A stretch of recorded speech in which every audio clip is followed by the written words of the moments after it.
तो hello students, welcome back to our YouTube channel. जैसे कि आपको पता लग ही गया होगा टाइटल से कि हम इस वीडियो में करेंगे क्लास 10th का चैप्टर 7 की ये इंट्रोडक्शन वीडियो है। इसमें हम करेंगे चैप्टर 7 जो है कोऑर्डिनेट ज्योमेट्री, इसकी हम क्या करेंगे इंट्रोडक्शन। तो कोऑर्डिनेट ज्योमेट्री करने से पहले मतलब ये इसके प्रॉब्लम्स करने से पहले हमें इसकी इंट्रोडक्शन, इसके बारे में थोड़ा बहुत पता होना जरूरी है। तो उसके लिए देखिए क्या होता है। इसमें हम एक प्लेन लेते हैं, जैसे आप पेपर लेते हो, पेपर को भी प्लेन बोल सकते हो। मैंने बोर्ड लिया, बोर्ड भी एक प्लेन है, ठीक है। इसके ऊपर मैंने एक ड्रॉ की है एक्स एक्सिस और एक ड्रॉ करी है वाई एक्सिस। इस लाइन को जो ये वर्टिकल लाइन है, जो वर्टिकल मतलब जो सीधी खड़ी लाइन वो होती है, उसको क्या बोलते हैं वर्टिकल लाइन। और ये जो लेटी लाइन है इसको बोलते हैं हॉरिजॉन्टल लाइन। अब इसमें क्या होता है, इसको बोल देते हैं एक्स एक्सिस। ये इस साइड, इसके राइट साइड में जो एक्स एक्सिस है पॉजिटिव है, लेफ्ट साइड में क्या है नेगेटिव। और अपर साइड जो होता है वो होता है वाई एक्सिस का पॉजिटिव साइड, और नीचे होता है वाई एक्सिस का नेगेटिव साइड। मतलब कहने का मतलब क्या है, अगर मैं यहाँ पे ये पॉइंट जो है इसको लेकर चलूँ, ये तो होता है स्टार्टिंग पॉइंट, इसको बोलते हैं ओरिजिन। ओरिजिन होता है, और ओरिजिन के जो कोऑर्डिनेट होते हैं वो होते हैं 0 0। मतलब यहाँ पे x की वैल्यू भी 0 होती है और y की वैल्यू भी 0 होती है। एक बात ध्यान रखनी है, जब भी आप ये जो x और y की वैल्यू लोगे तो x की वैल्यू पहले लेनी है और y की वैल्यू बाद में। मतलब पहले x का कोऑर्डिनेट आता है और फिर बाद में y का कोऑर्डिनेट आता है। अब यहाँ पे अगर मैं कुछ लिखूँ, ग्राफ पे आपके जो बॉक्स लगे होते हैं उसमें काउंटिंग लिखते हो आप 1 2 3 4 5 ऐसे, ठीक है। और ऊपर लिखते हो 1 2 3 4 5। और इसी तरह आप लेफ्ट साइड में लिखते हो -1 -2 -3 -4 -5 -6, कुछ भी जहाँ तक आपको ज़रूरत है। और नीचे लिखते हो -1 -2 -3 -4 -5 -6, ठीक है। तो ये तो होती है वाई एक्सिस, ये होती है एक्स एक्सिस। अब ये जो पूरा प्लेन है इसको बोलते हैं कार्टेशियन प्लेन। ये आप मेरे हिसाब से तो आप 8th क्लास से आपका शुरू हो जाता है कार्टेशियन प्लेन। इसमें क्या होता है, इसको वाई एक्सिस, इसको एक्स एक्सिस बोलते हैं। और ये जो हिस्से बने हुए हैं, पहला जो पार्ट है ये वाला, दूसरा पार्ट, तीसरा और ये चौथा, इनको क्या बोलते हैं क्वाड्रेंट। क्वाड्रेंट का मतलब होता है चौथा हिस्सा। मतलब ये है आपका first quadrant, first QUADRANT quadrant. ये आपका है सेकंड क्वाड्रेंट, ये है थर्ड क्वाड्रेंट,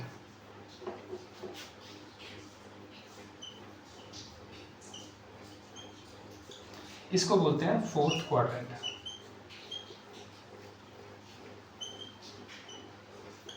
अब जो आप वैल्यू लेते हो x की, मैंने बोला कि पहली वैल्यू होती है x की, दूसरी होती है y की।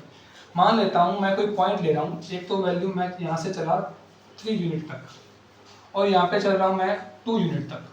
तो ये जो यहाँ से दूरी है y एक्सिस तक, ये तो y की वैल्यू, मतलब यहाँ से मैं देखो यहाँ पे डॉट लगाता हूँ इस तरह, तो आपकी वो होती है ग्राफ होता है। ग्राफ के ऊपर बिल्कुल अच्छे से समझाता है क्या होता है। देखो ये दोनों लाइन कहाँ पे कट कर रही है, यहाँ पे। तो ये वाला जो पॉइंट है कट कर रहा है, इस पॉइंट को मैं क्या लूँगा, मैंने आपको अभी बोला है कि पहले वैल्यू लेते हैं x की, फिर y की। x की वैल्यू कितनी है नीचे 3, फिर हमारे पास ये कितना है 2, तो ये पॉइंट क्या है 3 2। अब एक बात और देखो, राइट साइड में ये पॉजिटिव है, x एक्सिस पॉजिटिव है और अपर साइड में y एक्सिस पॉजिटिव है। मतलब ये जो पूरा जो आपका पोर्शन है ना फर्स्ट क्वाड्रेंट, ये पॉजिटिव होता है। मतलब यहाँ पे जो वैल्यू लेते हो आप दोनों पॉजिटिव आती है। तो याद रखना है कि फर्स्ट क्वाड्रेंट में जो वैल्यूज होती हैं वो पॉजिटिव होती है। मतलब x की वैल्यू भी पॉजिटिव होती है और y की वैल्यू भी पॉजिटिव होती है। अब अगर हम इस सेकंड क्वाड्रेंट की बात करें तो यहाँ पे वैल्यू तो x की लेंगे पहले और फिर y की लेंगे। मैं मान लेता हूँ मेरे पास यहाँ पे 4 पॉइंट ले रहा हूँ, एक आपको मान लो कहीं पे क्वेश्चन में दिया हुआ है, और एक मान लो आप 3, तो 3 और 4 का पॉइंट आ जाएगा ये, क्योंकि 3 की दिशा में ये है और 4 की दिशा में ये वाली लाइन है, ठीक है। तो ये पॉइंट क्या आ गया आपके पास -4 3, मतलब x की वैल्यू -4, y की वैल्यू 3 ली है। तो यहाँ से क्या पता लगा कि इस क्वाड्रेंट में x माइनस होता है और y क्या होता है, पॉजिटिव। आपको ये पूछ भी लेते हैं कि फर्स्ट क्वाड्रेंट में साइंस कैसे होते हैं, तो दोनों पॉजिटिव होते हैं, x और y दोनों पॉजिटिव होते हैं। या फिर पूछ लेगा कि x का साइन फर्स्ट क्वाड्रेंट में क्या होता है, तो वो होता है पॉजिटिव। सेकंड क्वाड्रेंट में x का साइन नेगेटिव होता है, y का पॉजिटिव। थर्ड में आपका क्या आ गया, दोनों नेगेटिव होते हैं। अगर मान लो मैं पॉइंट लूँ -3 -4, ठीक है, तो ये पॉइंट जो है ये क्या है, माइनस माइनस। अब ये जो नेक्स्ट है इसमें आपको पता लग ही गया होगा, x की वैल्यू पॉजिटिव होती है, y की वैल्यू नेगेटिव, तो पॉजिटिव नेगेटिव। तो फर्स्ट क्वाड्रेंट में दोनों x और y दोनों पॉजिटिव, सेकंड क्वाड्रेंट में x आपका negative, y positive, third quadrant में x और y दोनों नेगेटिव, फोर्थ क्वाड्रेंट में आपका x पॉजिटिव, y नेगेटिव। उम्मीद करता हूँ इतना समझ आया होगा आपको। अब हम बात करते हैं, ये जो दोनों हैं 3 और 2, इन दोनों को मिला के हम बोल देते हैं कोऑर्डिनेट्स।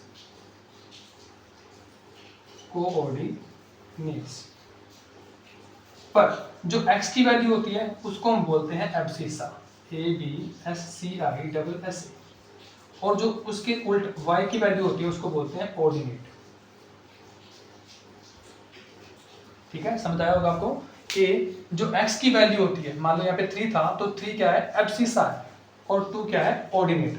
अगर आपको मैं कोई पॉइंट दे दूं, क्वेश्चन में आपको आ जाए, मान लो एमसीक्यू के तौर पे आ जाए कि कोई पॉइंट दिया है -3 2, या कोई पॉइंट आ गया 4 9 -9, तो आपको पूछ रहे सीधा ही कि इस पॉइंट में ऑर्डिनेट कितना है, तो आप बता सकते हो सीधा कितना है, वो 2 है। और आपको पूछ ले एब्सिसा कितना है, तो -3 है। इसने पूछ लिया एब्सिसा कितना है, तो x की वैल्यू क्या है, 4, तो एब्सिसा 4, और नेगेटिव माइनस का जो 9 है ये क्या है, आपका ऑर्डिनेट। तो ये कर सकते हो ना अभी, ये तो आसान है। इस सारे को बोलते हैं कार्टेशियन प्लेन। ये जो हिस्से हैं first quadrant, second quadrant, third quadrant, fourth quadrant. हमेशा वैल्यू लिखते हैं x और y, x पहले y बाद में। अगर कोई पॉइंट दिया हुआ है 3 की, पे 3 है x, y है 2, तो 3 2 पॉइंट लिखूंगा मैं। और ये जो पूरा है इसको बोल देते हैं कोऑर्डिनेट। कोऑर्डिनेट में क्या होता है, पहला एब्सिसा, दूसरा ऑर्डिनेट। और फर्स्ट क्वाड्रेंट में दोनों पॉजिटिव, सेकंड में x negative, y positive, third में दोनों नेगेटिव, और फोर्थ में x पॉजिटिव, y नेगेटिव। तो चलिए अब हम शुरू करते हैं 7.1 की इंट्रोडक्शन। मतलब 7.1 और 7.2 में हमें कौन कौन से फॉर्मूले लगाने हैं, क्या क्या करना है। तो सबसे पहला है हमारे पास डिस्टेंस फॉर्मूला। अब डिस्टेंस फॉर्मूला क्या होता है, अंडर रूट में x2 माइनस x1 का square plus y2 minus y1 का स्क्वायर। याद रखना है, ऊपर होता है under root x2 minus x1 का square plus y2 minus y1 का स्क्वायर। अब इसमें क्या करते हैं हम देखते हैं कि डिस्टेंस, अब दो आपके पास जो कोऑर्डिनेट दिए होते हैं, मान लिया मैंने आपको यह बना के दिखाया है, मेरे पास पॉइंट है कोई 2 3 और 5 4। अब अगर मेरे को 2 3 पॉइंट की डिस्टेंस पता करनी है कहाँ तक, 5 4 तक, तो इन दोनों की डिस्टेंस किस तरह पता करूंगा मैं, इस फॉर्मूले से, डिस्टेंस फॉर्मूले से। अब जो पहला पॉइंट दिया होगा उसको मान लेंगे हम x1 y1, इसको मान लेंगे x2 y2, ठीक है, क्योंकि हम पॉइंट किस तरह लेते हैं, x और y लेते हैं ना। तो ये पहला पॉइंट आपका हो जाएगा x1 y1, दूसरा हो जाएगा x2 y2। तो डिस्टेंस फॉर्मूला क्या कहता है, अगर आपने डिस्टेंस निकालनी है, मान लो मेरे पास ये पॉइंट था ए बी, तो डिस्टेंस ए बी निकालनी है ना, तो ए बी क्या आ जाएगी, रूट में ए बी है x2 माइनस x1, x2 हमारे पास है 5, तो 5 माइनस 2, जो आपका x2 है वो है 5 और x1 है 2, तो x5 माइनस 2 का क्या कर दोगे आप, स्क्वायर कर दोगे, प्लस y2 माइनस y1 हमारे पास है 4 माइनस 3, 4 माइनस 3 का क्या कर दोगे आप, स्क्वायर कर दोगे। अभी आएगा रूट में 5 में से 2 का कितना रहता है 3, तो 3 का क्या कर दोगे आप, स्क्वायर, प्लस में लगाओगे 4 माइनस 3 1 का स्क्वायर, तो ये आपके पास आ जाएगा रूट में 3 का स्क्वायर होता है 9, 1 का स्क्वायर 1, 9 और 1 कितना हो गया 10, रूट 10। अब रूट 10 आपके पास क्या आ गया, यूनिट्स, मतलब यूनिट्स मतलब सेंटीमीटर मीटर कुछ भी अगर है पता तो ठीक है, नहीं तो यूनिट्स लिखते हैं। तो हमने ए और बी पॉइंट में डिस्टेंस निकाली, वो कितनी आई, √10 यूनिट्स। अब अगर कोई पूरा पूरा रूट बनता है तो आप रूट को बाहर भी निकाल सकते हो। जैसे आपको पता ही है कि अगर रूट मान लो 16 बनता मान लो तो कितना करते हैं आप, 4 यूनिट्स। या फिर √25 बनता, √36 बनता, जो कि एक परफेक्ट स्क्वायर हो तो आप रूट को खत्म कर दोगे। और अब यहाँ पे √10 तो किसी का 10 होता नहीं रूट, तो ये कितना आ गया, √10 यूनिट्स।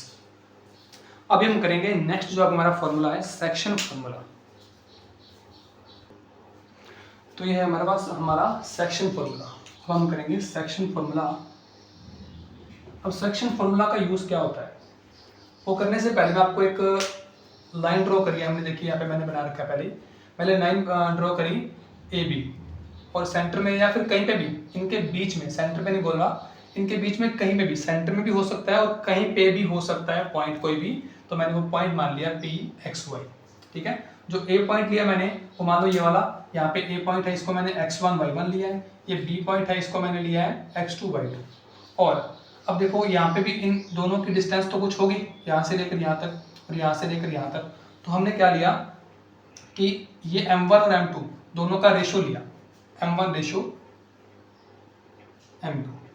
तो अगर आपको a पॉइंट पता हो और b पॉइंट पता हो, ठीक है, और रेशो पता हो, तो आप क्या कर सकते हो।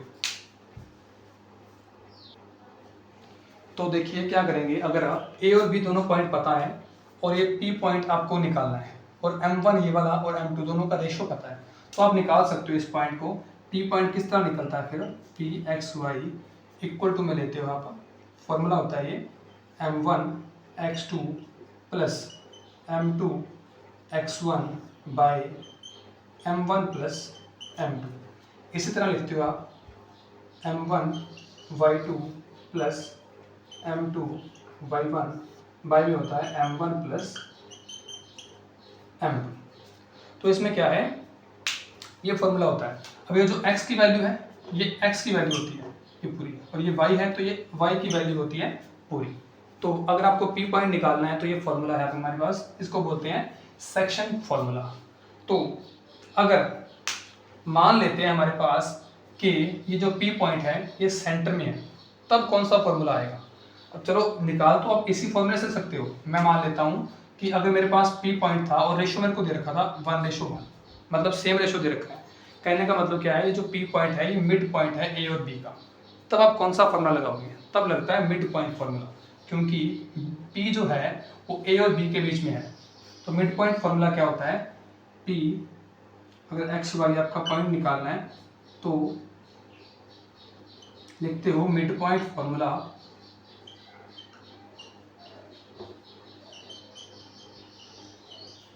देख के चलो। अगर मेरे पास रेशो 1:1 है तो यहाँ पे क्या करूँगा मैं, 1 + 1 2 हो जाएगा, यहाँ पे 1 करेंगे तो x2 हो जाएगा, यहाँ पे 1 करेंगे तो x1 रह जाएगा अकेला। तो क्या बनेगा, x2 + x1 बाय 1 + 1 बन जाएगा 2। इस तरह यहाँ पे मैं m1 की वैल्यू 1 पुट करूँगा और m2 की वैल्यू भी 1 पुट करूँगा, तो 1 × y2 y2 plus 1 × y1 y1, y में क्या बन जाएगा 1 + 1 2। तो अगर आपको मिड पॉइंट निकालना है, ये वाला पॉइंट निकालना है, अगर ये मिड में है, सेंटर में है, तो कौन सा फॉर्मूला लगेगा, mid point formula. Mid point formula होता है p, जो पॉइंट आपको निकालना है, x2 + x1 / 2 plus y2 + y1 / 2। तो इस इंट्रोडक्शन वीडियो में आपको मैंने जितनी बातें बताई हैं वो सारी इंपॉर्टेंट है। सभी अगर आप अच्छे से लर्न कर लोगे तो आप 7.1 एक्सरसाइज और 7.2 एक्सरसाइज की सारी प्रॉब्लम सॉल्व कर सकोगे। तो अब तक मैंने आपको जितनी बातें बताई हैं उनमें एक बात रह गई, देखिए क्या थी वो। अभी हमने ये x और y एक्सिस तो किया था, बस सिंपल सी बात है, ये हमने किया था कि अभी ये होती है y एक्सिस और ये बोलते हैं x एक्सिस। तो मैंने आपको बताया था यहाँ पे पॉइंट लेते हैं 3 2 2 1 कुछ भी, ठीक है, x और y की तरफ लेते हैं, ठीक है। तो एक बात क्या रह गई, अगर मान लो आपको सिर्फ x की वैल्यू पता हो और y वहाँ पे 0 हो, मान लो y की वैल्यू नहीं है आपको दी हुई, ये पॉइंट है मान लो ये वाला, इसको मैं लिखूंगा 3 0। कहने का मतलब क्या है, अगर आपको बोल दे कि x एक्सिस से डिस्टेंस, अब x एक्सिस से y की डिस्टेंस क्या होगी, ये जो y का पॉइंट है, मान लो ये वाला पॉइंट, ये x एक्सिस है, यहाँ से y के डिस्टेंस जो भी पॉइंट आपको दिया होगा तो वो होगी 0y, और ये वाला पॉइंट क्या होगा, y एक्सिस है, ये y एक्सिस से x की डिस्टेंस मान लो कोई भी पॉइंट है वो होगा आपका x0। कहने का मतलब क्या है, x एक्सिस पे y 0 होता है, y एक्सिस पे x 0 होता है।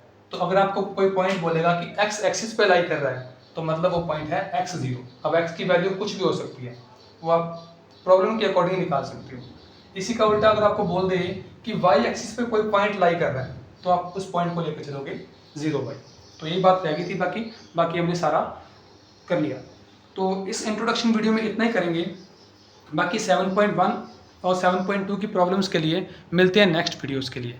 तो इस वीडियो को अपने फ्रेंड्स से शेयर करिए और जितना हो सकता है हमारे चैनल को सपोर्ट करिए, सब्सक्राइब करिए। Thank you students.